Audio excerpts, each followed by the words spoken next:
How's it going, everyone? Tiffany here for WCCS Weekly Review. We've rounded up some of our top gaming and tech stories to discuss with you guys this week, so let's just get started. We all know that Fallout 4 is upon us, but that is not what we're talking about it today. The highly anticipated AAA title from Bethesda suffered a huge leak this week. We're talking about gameplay mechanics, screenshots, performance information. If there's anything you want to know about Fallout 4 before it launches, you can probably find it on the internet right now. And I'm not going to spoil any of those things for you here. I know when I first heard about the leak, I was kind of like this. Then a couple of days went by, more information poured in, and I was like this. It's kind of sneaking a peek. But seriously, if you want to know any more about how it runs, how it looks, how it plays, you can find all that information summarized in some articles on our website. The next thing I want to talk to you guys about is Rocksteady's shaky re-release for the PC version of Batman Arkham Knight.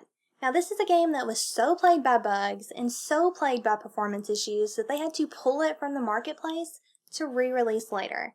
I'll tell you one thing, that is not a decision that anyone ever makes lightly. And with some extensive testing, we're really excited to announce that despite claims of poor performance, the game seems to be running smoothly across various hardware, with and without GameWorks. There is a drop in performance when using GameWorks, but it's really kind of expected due to the visual upgrade. The game itself is still suffering from some minor bugs and crash issues, but at least the performance itself is decent. And if you want to find out any more information on some of the settings or hardware that we use to test, you'll find some very visually appealing graphs on our website. I will link you in the description. And now we're just going to move right on into the announcement of AMD's Crimson driver. On top of a fresh look, they've done a complete overhaul in the GUI of the driver by rewriting it from the ground up. They're also ditching the Catalyst Control Center in favor of Radeon software, a new platform and implementation. Now keep in mind, this is a brand new piece of software. It shouldn't bear any resemblance to the old clunky interface that you may be used to. The focus is really on the usability of that interface, though we do expect game performance to improve as we receive the latest driver version, as well as the Crimson visual update. And it's rumored to be out on November 24th, so you may want to mark your calendars. According to a recent earnings report, Nvidia has increased their gaming GPU market share revenue by 44%. And you heard that right, 44%. That is a huge increase to be contributed to PC gaming alone.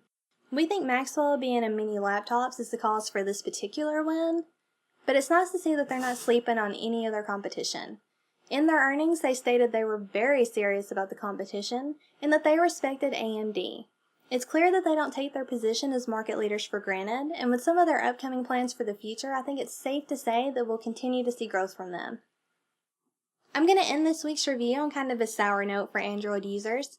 Lookout has found a new adware type of malware that is automatically giving itself root privileges. It's installing itself in the root folder, effectively disguising itself as a system app. It is highly advanced and incredibly persistent. So persistent that going to extremes like resetting your device will not get rid of it. And to make matters worse, legit apps are being repackaged with the malware and put up for download on third-party app sites. There is a fairly easy solution here, which is the only silver lining, and that's just to be extremely diligent about where you download your apps from. Because if you download from random third-party sources, you're likely to get infected. And with that being said, that's going to do it for this week. And I want to thank you guys so much for watching, and thanks for being patient with us while we kind of work out all the kinks. This is as new for us as it is for you guys. But keep coming back every week, and we'll see you then.